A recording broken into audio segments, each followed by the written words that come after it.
저 다음에 그러면 저 박영선 의원님.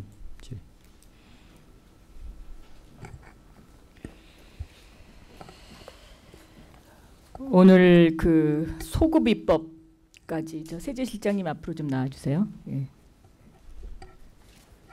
소급 입법까지 해가면서 지금 법을 고치고 있는데 지난번 상임위에서 정부와 집권 여당이 지난번 연말정산은 아무 문제가 없었다.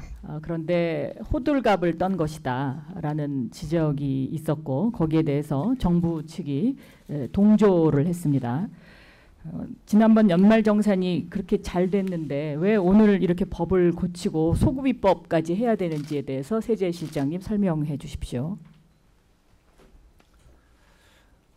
예, 그 2013년 소득공제 제도를 세액공제 제도로 전환을 하면서 당시 그 5,500만 원 이하자에 대해서는 세부담이 없을 것으로 이제 추정해서 발표한 바가 있습니다. 그런데 1월에 이제 연말정산을 하는 과정에서 일부 그 5,500 이하자에서도 세부담이 증가하는 그런 사례가 많이 보도가 되고 해서 그 부분에 있어서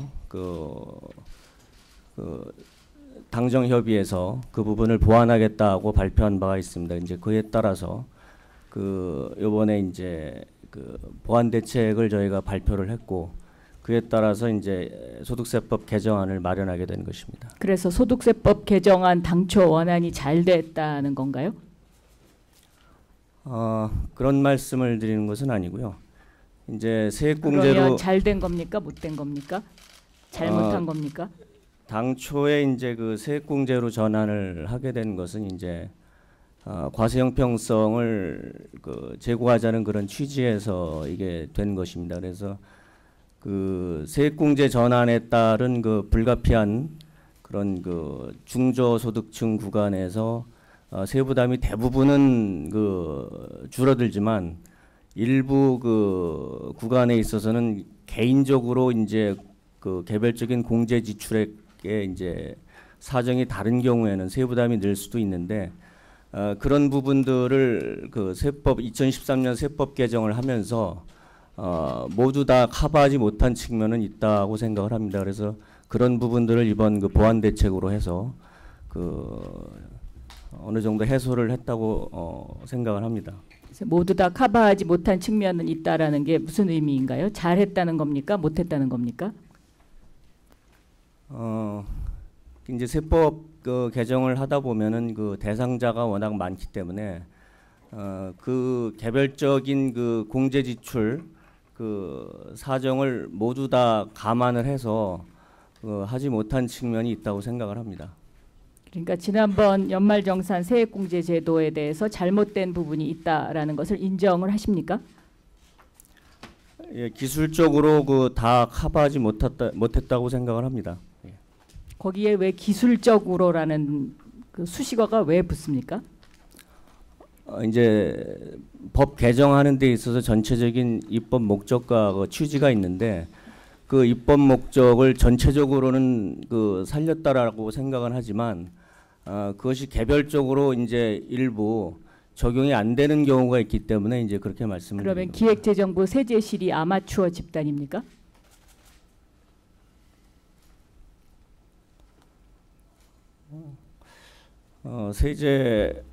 세제를 담당하는 면에 있어서는 뭐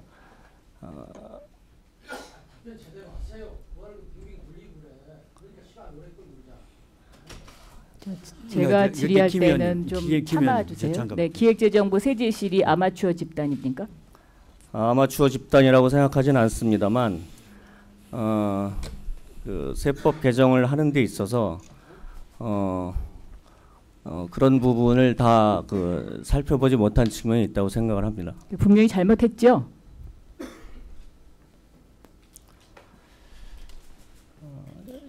결과적으로 보면 좀 그런 측면이 있다고 생각을 합니다. 결과적으로 보면 그런 측면이 있다 그러면 기획재정부 세제실이 국민을 대상으로 실험합니까?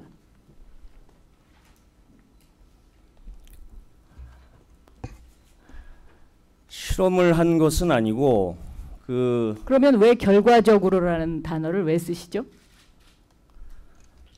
그게 일부 좀 과도하게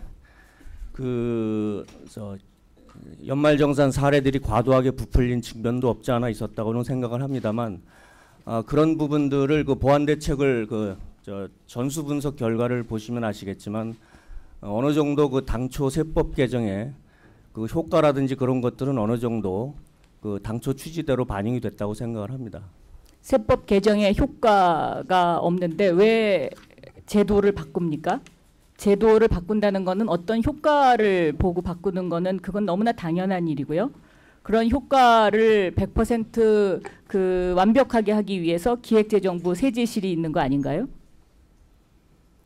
그런데 기획재정부 세제실이 아마추어처럼 세금을 걷는 문제를 국민을 놓고 실험을 하거나 실험을 해놓고 그것이 잘못된 것이 아니고 이렇게 변명하다가 지금 오늘 5월 6일 오늘 와가지고 지금 소급 입법을 해야 하는 이런 상황이 됐는데, 이렇게 되면 이런 부분에 대해서 잘못된 것은 잘못됐다라고 솔직하게 말씀하시는 게 그게 공무원으로서의 올바른 자세가 아닐까요? 예, 세액공제 전환과 관련해서 그리고 그것과 연관된 연말정산을 하는 과정에서 여러 번 정부 측에서 하여간에 혼란을 끼쳐드린 점에 대해서 송구하다는 표현을 여러 번 말씀드린 적이 있습니다. 그래서 이 자리를 빌어서 다시 한번 송구하다는 말씀을 드리고요. 앞으로는 이런 사태가 재발되지 않도록 꼼꼼하게 챙겨볼 수 있도록 하도록 하겠습니다. 네. 자, 예, 수고했습니다. 여기에 대해서 내가 홍종학 의원 끝내려는데 반론이 있는 것 같은데 우리 박영선 의원이 간단하게 마무리해 주이소 그럼. 네. 예. 단지 홍보가 잘못됐다. 그러면은 법을 고칠 필요가 없습니다. 그렇지 않습니까? 세제실장님 나와서 대답을 해주세요. 그러니까 왜 법을 고칩니까? 홍보가 잘못됐는데. 법을 고친 거하고 이제 차후에 법 개정 내용을 홍보하는 거하고는 좀 다른 문제가 있을 수 있는데요.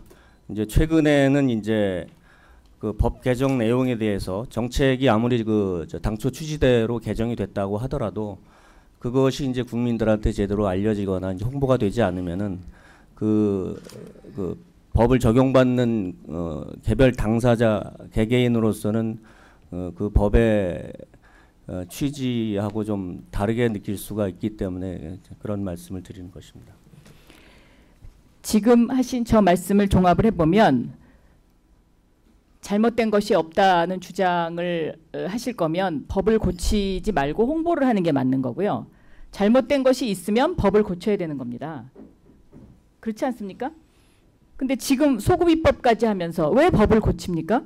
더군다나 4,560억 원이 추가로 지금 더 나간다고 그렇게 보고하셨죠? 예. 네? 그럼 지금 적자 재정인데 4,560억 원을 또 국민 평균 7만 원씩 나눠주고서 아니 법이 잘못되지 않았는데 왜 법을 또 고치죠? 이런 부분에 대해서는 명확하게 설명을 하십시오. 잘못된 건 잘못된 거고 그렇게 해야지. 잘못은 없는데 그러면 잠깐만. 예. 그러면 정부가 홍보를 잘못하면 법을 항상 고칩니까? 이거는 예. 앞뒤가 안 맞지 않습니까? 마무리해 주시죠. 오늘 이렇게 법을 누더기로 고치게 되는 것도 그런 비용 추계 등등에 따른 세제실의 준비 미흡 내지는 시뮬레이션을 철저히 하지 않은 거에 대한 그런 반성이 필요합니다. 그런데 또 졸속으로 비용 추계 이런 거 하지 않고 또 이렇게 이런 식으로 이 국가가 운영되면 저는 이건 굉장히 심각한 문제라고 생각합니다. 그래서 저는 그 부분에 있어서 이의 제기를 분명히 드리고요. 그런 비용 추계를 생략해 주는 거 이런 거는 더군다나 세제실이 결과적으로는 그 연말정산과 관련해서 시뮬레이션을 잘못했거나 아니면 국민을 속이는 것 둘 중에 하나거든요. 그러면 이 시뮬레이션을 잘못했다 그러면 시뮬레이션을 잘못한 부분에 대한 책임자 처벌이 분명히 있어야 되는 거고요. 국민을 속여서 홍보를 잘못했다는 것은 결과적으로 국민을 속인 겁니다. 그럼 이 부분에 대해서도 분명한 책임자 처벌이 있어야 됩니다. 그런데 이런 어떤 책임자 처벌과 관련해서 아무런 거기에 대한 대응책도 내놓지도 않고 그 당시에 세제실장이 지금 관세청장인데 이 관세청장은 국회에 나올 때만 되면 해외 출장 가고 지금 2월달, 4월달 계속 그랬거든요. 이런 상황으로는 저는 국가가 제대로 운영되기가 굉장히 힘들다라고 생각하고 있습니다. 그래서 이 부분을 좀 명확히 해주셨으면 좋겠습니다.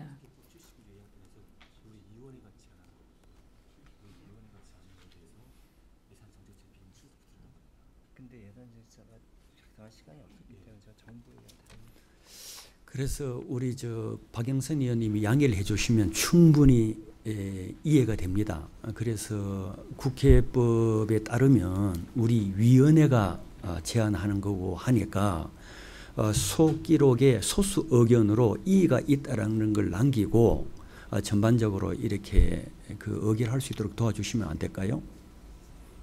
이의가 있다고 소기록에 남기는 거는 당연히 해야 되는 일이고요. 책임자와 관련해서 그 당시에 지금 현 관세청장의 출석을 요구합니다. 예. 지금은 시간적인 여유가 관세청장 출석이 좀 힘들잖아요.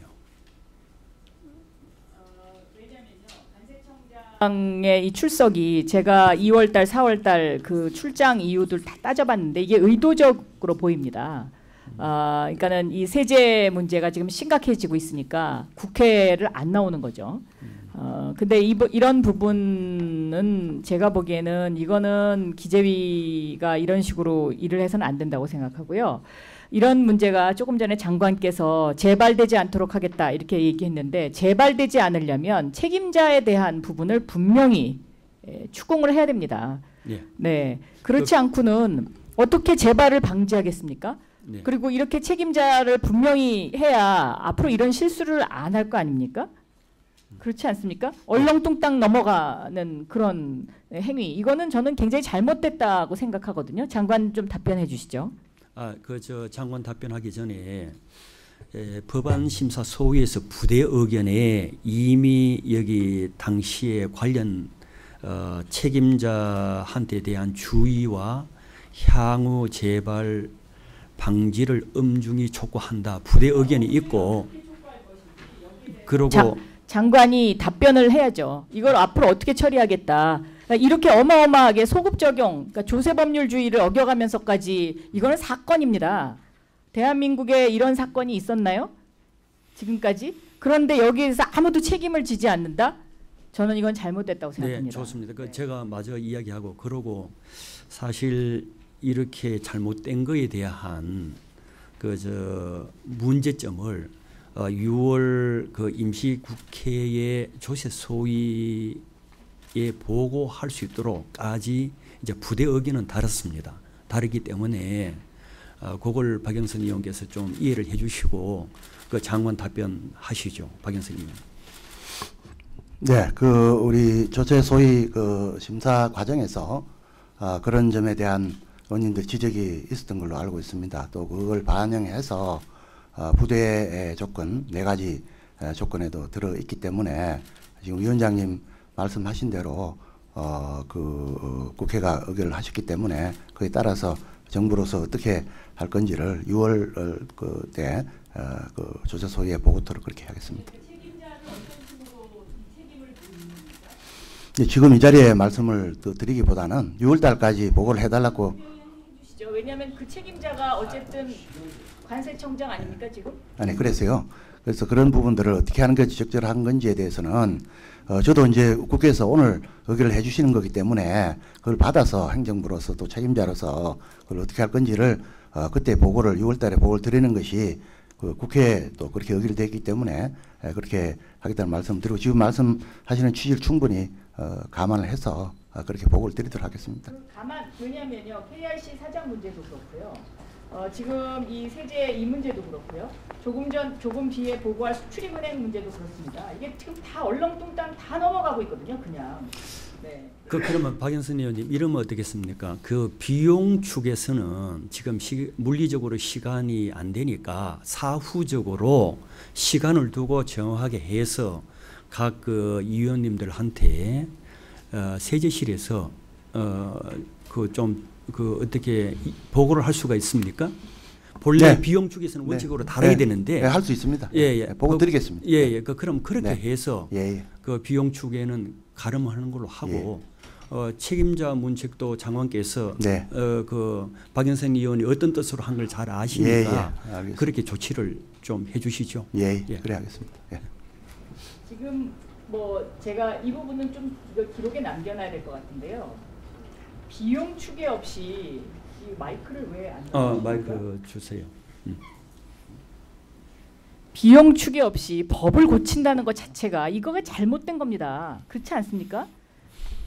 0.1%가 다르고 0.5%가 다르고 1%가 다른 건데요. 어떻게 비용 추계도 안 하고 주먹구구식으로 법을 고치며 그 다음에 그럼 이 비용 추계에서 또 잘못해서 잘못 나오면 또 고칠 건가요, 법을? 그러니까 세제실이 제가 보기에는 일을 도대체 이거를 어떤 식으로 일을 하는지 난 좀 납득이 안 가고 그 다음에 두 번째는요. 그 관세청장께서 국회를 지금 올해 들어서 한 번도 안 나오셨어요. 예? 이 부분에 있어서는 이거는 대책을 저는 세워야 된다고 생각하고요. 그 당시에 이 세제 개편과 관련해서 관세청장 이하 그 팀원들이 있을 거 아닙니까? 그럼 그 팀원들 중에 지금 세제실장님도 아마 제가 보기에는 해당이 되시는지 안 되시는지 이런 부분 이런 걸 다 따져봐야 된다고 저는 생각합니다. 왜냐하면 이렇게 어마어마한 잘못을 해놓고 어떻게 승진을 합니까?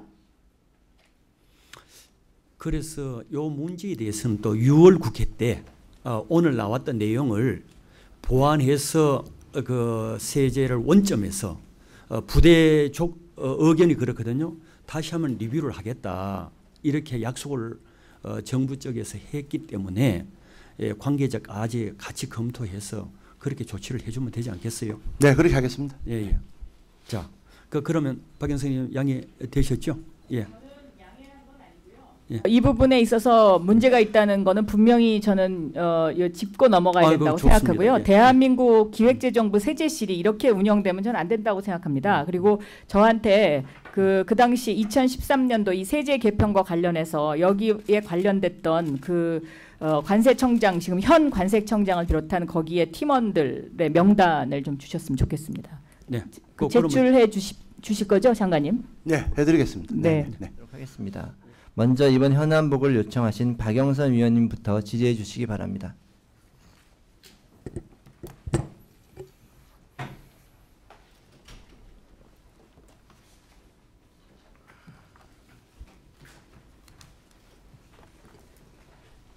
수출입은행이 2012년도 성완종 전 의원이 당선된 그 해부터 대출이 있었어요.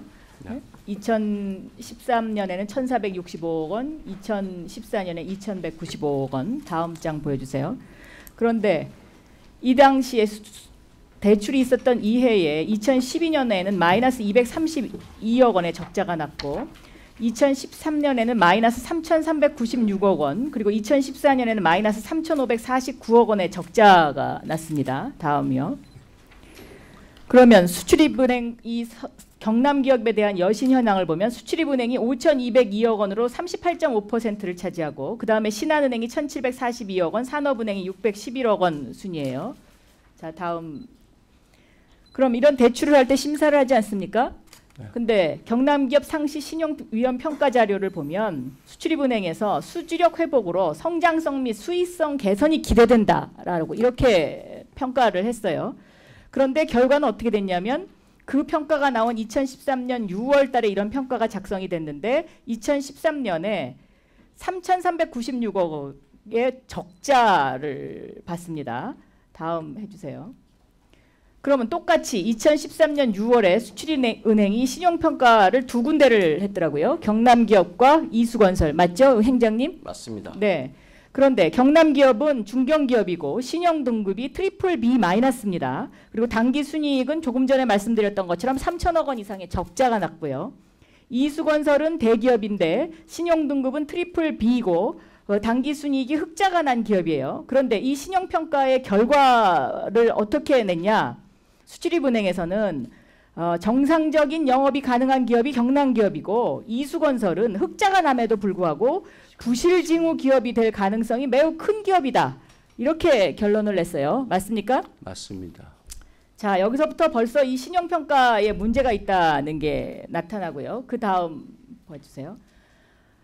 2013년 9월 13일 날 김용환 전 수출입은행장과 성완종 전 경남기업 회장이 만납니다. 그리고 3차 워크아웃이 된 것이 2013년 10월 31일이에요.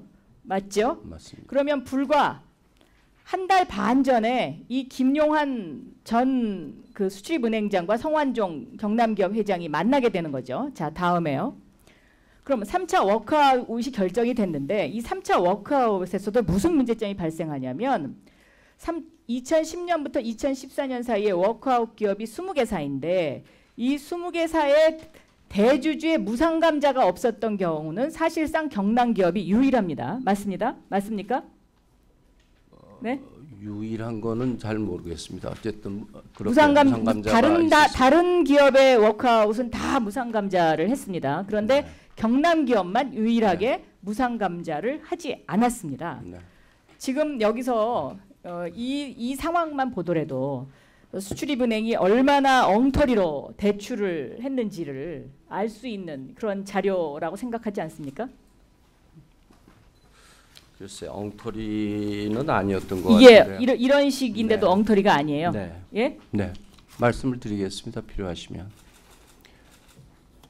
분명히 예를 들면요. 똑같이 비교 이수기업하고의 그런 신용평가에서도 흑자가 나는 기업인데 부실징후 기업이 될 가능성이 큰 기업이다. 이렇게 평가를 하고 지금 적자가 3천억이 넘어서는데 정상적인 영업이 가능한 기업이다. 이런 평가를 하고 또 워크아웃에서도 무상감자를 하지 않고 이런 상황인데 이게 정상적인 대출이다라고 나와서 주장을 하시면 전 행장 시절에 있었던 일이지만 저는 이건 행장님으로서의 도덕성에 문제가 있다고 저는 생각하고요. 네. 더군다나 이 전 행장이 지금 NH 그 농협 지주회사 회장으로 얼마 전에 취임을 했습니다.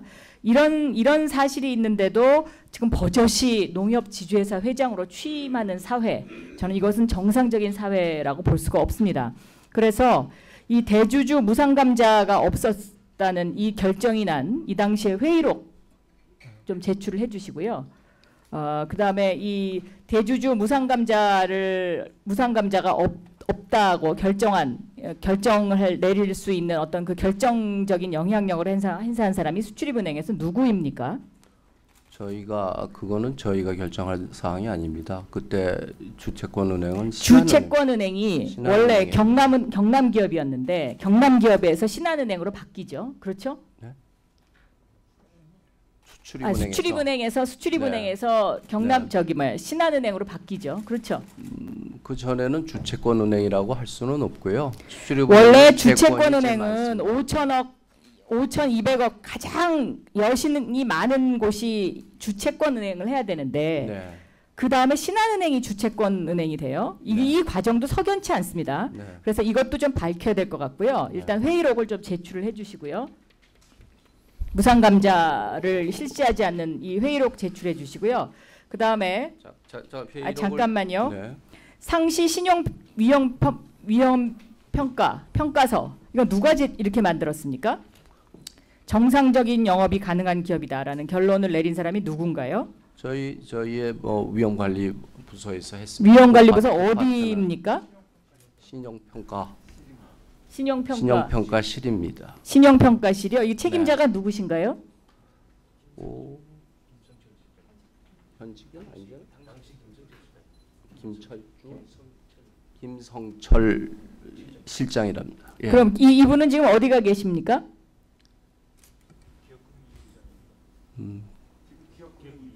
네. 그러니까 행장께서 지금 전혀 파악을 안 하고 오셨군요. 아닙니다. 네? 그때 그 사람이 누군지는 잘 모릅니다. 지금 딴 거는 다 말씀을 드리겠습니다. 그럼 이렇게 문제가 담당자를 났는데 지금, 네. 수출입은행에서 자체적으로 감사나 뭐 이런 것도 안 합니까? 감사합니다. 하는데 네. 은행장이 이것도 몰라요 지금? 그 그리고 담당자가 은행장님의 지금 태도가 네. 이게 어떻게 이게 정상적인 대출이라고 그러면서 어떻게 지금 말씀을 드리겠습니다. 네, 얘기하십시오. 그러니까. 예. 네. 우선 경남 기업의 지금 말씀하신 부분은 저희는 워낙은 이행성 보증을 주로 합니다. 우선 첫째는 수출입은행은 대부분 그 기업에 대해서 할 때는 해외 사업, 해외 건설 사업이나 프로젝트 사업에 대한 부분에 그런 기본적인 집중돼 있고요. 거는 저희가 다 네. 알고요. 네. 그리고 대부분 그 전까지 2013년 전까지는 대부분 다 이행성 보증으로 들어가 있습니다. 그러니까 경남 기업이 특히 해외 건설에 여러 가지 이 공사를 갖다가 많이 하고 있었고요. 그 부분에 대해서는 저희가 이행성 보증을 했고, 그것이 이제 2013년에 들어가면 그때 흑자로 좀 전환을 합니다. 경남 기업이 딴 일반적인 그 해외 건설 기업이라든지 건설 기업들에 비해서 양호한 상황을 2013년 초에 1사분기 때 나타냅니다. 그래서 그때 이제 수출입은행은 이 상시평가를 들어갈 때는 벌써 상당히 주의해서 보는 기업이었고요. 그런데 비교적 괜찮겠다라는 그런 판단을 내린 거고요. 그 다음에 2013년에 이제 워크아웃을 들어가는데 그때부터는 이제 기업들이 구조조정을 갖다가 하는 겁니다. 모여서 채권단들이. 그래서 그 이행성 보증에 대한 이제 물론 논의가 있었습니다만은 이행성 보증까지 여신으로 다 치자, 다 쳐서 그 비율적으로 이 기업 구조 조정을 갖다가 돕자 이러면서 이제 급격히 수출입은행의 여신 부분이 올라가는 겁니다. 그래서 그것이 무슨 뭐 특별한 뭐가 잘못됐거나 뭐 정상적인 상황에서 그쪽 대출을 늘리는 것이 아니고요. 결국에 가서는 문제 있는 기업이 이제 워크아웃으로 들어가니까 그 기업에 대해서 구조 조정을 갖다 채권단이 하는 거고요. 그 채권단의 주 책임은 지금 신한은행이 주거래은행이 됐고 저희는 정책금융기관으로서 그것이 정상적으로 좀 잘 진행될 수 있도록 하는 것을 지금 백업하는 그러한 것이 2013년 10월부터 진행된 거로 지금 보고 있습니다. 2013년 10월부터 진행이 됐는데 2014년에는 왜 대출이 이렇게 늘어나죠? 2013년에 늘어나면 그것이 2014년까지 가고요. 그다음에 그러면 수출입은행의 모든 경영을 이런 식으로 합니까? 아닙니다. 대충 기업이 그런 형태로 가고 보시면 2015년 오시면은 그것이 대폭적으로 줄기 시작합니다. 그러니까 2015년은 이미 기업이 망했고요. 그렇지 않습니까? 거의 2013년에는 1,465억 원을 대출해 줬는데 네. 2014년에는 2,195억 원을 대출해 줬습니다. 그거는 워크아웃 상황에서 지금 채권단이 계속 들어갑니다. 채권단이 아무리 들어가더라도요. 네. 예? 이것이 비정상적인 것이지 이게 어떻게 정상적인 것입니까? 더군다나 정책금융을 하는 곳인데 정책금융을 하는 곳이면 감사원 감사도 받아야 되고요. 물론입니다. 네? 감사원 감사 그런데 이런 위험을 다 무릅쓰고 이게 누군가가 어떤 압력 행사를 하지 않았다면 이럴 수가 없고요. 더군다나 감사원 감사 보고서 보면은요. 네. 여기 압력이 있었다는 감사원 감사 보고서가 있거든요. 금융감독원으로부터 대주주의 입장을 긍정적으로 검토해 주도록 요구하는 압력이 있었다. 네? 저희한테요? 여기 나와 있습니다. 아니, 감사원 감사 보고서에. 감사원 감사라도 대주주에 대해서 압력 행사는 저희한테 할 것이 별로 없습니다. 그러니까 저희한테 한 것이 있는지 없는지는 기업 것이 있는지 없는지는 수사를 통해서 밝혀야 되는 네. 일이고요. 네. 그렇지 않습니까? 그렇습니다. 네, 제가 보기에는 이 부분에 있어서 수출입은행이 이런 식의 그 경영을 한다는 것 자체가 제가 보기에는 수출입은행에 대한 신용평가 부분에 있어서 저는 굉장히 하락할 수밖에 없다. 그렇지 않습니까? 네? 이 지금 경남 기업의 문제는요. 2013년 10월부터는 어느 개별 은행의 그 판단에 의해서 가지 않습니다. 채권단 전체 합의에 의해서 그것이 결정되는 것이 그러면 기업 구조 조정입니다. 2013년 10월 전에 10월 네. 전에 9월 달에 그러면 성완종 그 전 국회의원과 회장이 왜 만납니까? 그거는 제가 잘 모르겠습니다. 뭐 왜 만나셨는지는 모르겠습니다. 9월 13일 날 왜 만납니까? 지금 수출입은행장께서 2013년 10월이라고 딱 못 박지 않았습니까? 이 워크아웃 되는 이 10월이 시점. 워크아웃에 결정된 그렇죠. 겁니다. 그렇습니다. 근데 2013년 9월 달에 왜 만납니까? 행장이? 행장이 개벌 그 9월 13일 날 왜 만납니까? 그거를 왜 만났는지를 저는 뭐 그거는 아니 알 글쎄 수가 뭐 없습니다. 모르시겠다고 대답을 하시겠죠. 예? 그러나 왜 만나냐고요? 아니 두 분이 드러나요. 두 분이 만난 거를 제가 어떻게 알겠습니다. 성완종 의원하고 수출입은행장이 만났다는 거는 성완종 의원은 뭐 그때 보면은 뭐 국회의원이시기도 하고 그리고 뭐 어떤 형으로 만나게 되는 거를 저는 잘 모르겠습니다. 그 파트는. 박원석 의원님 질의하시고요. 제가 다시. 주 질의는 다 끝났는데요. 보충 질의 하시겠습니까? 네, 박영선 의원님 보충 질의해 주시기 바랍니다. 지금 행장님 답변 중에 건설 경기가 어려워서 다른 경남 기업과 비슷한 곳에도 대출을 많이 해줬다. 뭐 이런 답변을 하셨죠. 그 비슷한. 네. 네. 그래서 레이트에 있는데. 그 비슷한 기업이 백석토건 하나입니다. 이수건설도 했습니다. 이수건설은 대기업이고요.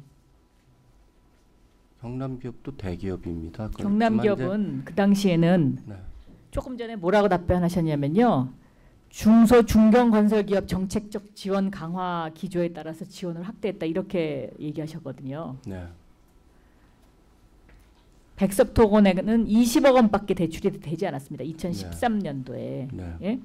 그런데 경남기업만 지금 이렇게 몇천억 원씩 대출이 나간 겁니다. 그리고 2013년도 대출부는 지금 행장님한테도 책임이 있습니다. 2013년이요? 네. 네. 그렇죠? 그래서 2013년은 저는 없었습니다. 2014년 2014년에 들어왔습니다. 네. 전. 네. 그러니까 워크아웃 이후에 대출한 거는 이거 행장님이 하신 거 아니에요? 워크아웃 이후에 들어온 거는 접니다. 그렇죠? 그렇습니다. 네. 그래서 이 부분에 있어서 저는 이거는 그냥 이렇게 뭐 보고 차원으로 끝날 일은 아니라고 생각하고요. 네. 첫째, 아까 신용평가한 부분, 그 부분에 대한 결제 라인에 있었던 부분들 있죠. 그 자료를 좀 하나 제출해 주시고요. 네. 그다음에 무상감자 부분, 회의록 제출해 주시고요. 회의록은 저희한테 있는지 모르겠습니다. 그거는 저희 구하셔야죠. 아니요, 무상감자 부분은 저희가 그게 올라와 있지가 않기 때문에 어쨌든 회의를 통해서 결정했을 테니까요. 그리고 그게 만약에 문제가 됐으면 수출입은행이 이의제기를 했었어야죠. 그죠?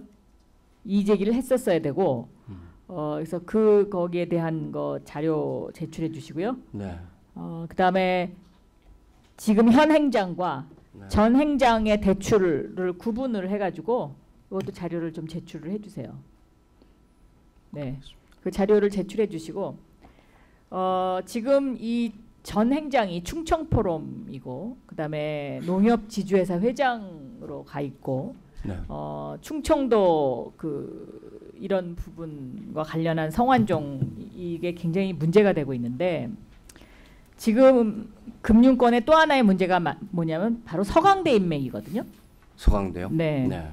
그런데 공교롭게도 이덕훈 행장님이 서강대를 나오셨고 공명재 감사가 서강대를 나오셨어요. 네. 저는 이 부분도 지금 수출입은행이 계속 이렇게 사고가 나는 원인 중에 이런 부분도 저는 영향이 있지 않나 저는 그렇게 생각합니다. 그러니까는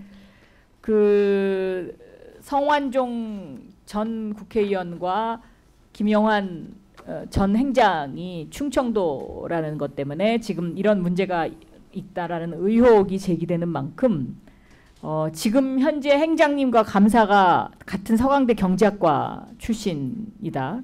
이런 부분도 저는 어느 정도 이 수출입은행의 어떤 모럴 해저드에 영향을 미치고 있지 않나. 저는 지금 그렇게 보여질 수밖에 없거든요. 지금 여러 가지 답변하시는 걸 보면 정책금융을 이렇게 허술하게 신용평가를 해서 몇천억씩 대출을 해주면 결국은 이거는 국민 세금으로 다 메꿔줘야 되는 부분이고요. 또 아까 이디오피아 사례도 그렇고요. 이디오피아에 그런 사례가 있는데 EDCF에서 만약에 적자가 나면 그걸 다 뭐 물어주게 되는 법안을 지금 통과시켜달라고 국회에 와서 어떻게 그런 얘기를 할 수가 있는지. 예? 지금 여러 가지로 지금 수출입은행은 저는 짚어봐야 될 부분이 많다라고 생각하고, 행장님 밑에 부행장이 몇 분이 계시죠? 지금 세 명이 이사로 돼 있고요. 그다음에 여섯 명의 본부장이 있습니다. 그리고 그러면 단장으로 네. 이제 저 경제사업가는 3명이 있습니다. 거기가 다 책임 소재가 있을 거 아닙니까? 책임 그렇죠? 소재 다 있습니다. 그러니까 전 행장 시절에 그 부행장의 그 인사 기록하고요. 책임 부분하고 지금 행장 시절에 그 부행장의 그 인사 기록과 책임 부분 이것도 좀 제출을 해주시고요. 네. 그러니까 이 단계별로 이걸 다 짚어봐야 될 것 같아요. 네. 네? 어디서 어떻게 무슨 문제가 있었는지. 네. 제가 봐서 조직을 또 많이 바꿔놔서요. 네. 바로 비교가 조금 어려우실 겁니다. 그래서 필요하시면은 뭐 박 의원님한테 제가 뭐 상세하게 좀 설명을 좀 드리고요. 정책금융이라든지 뭐 그 외 경협자금이든지 이런 필요한 부분에 좀 하시면 제가 뭐 상세하게. 그러니까 사실상 건설 부분의 정책금융은 이 경남 기업이 유일했다고 봐도 이게 무리가 안 돼요.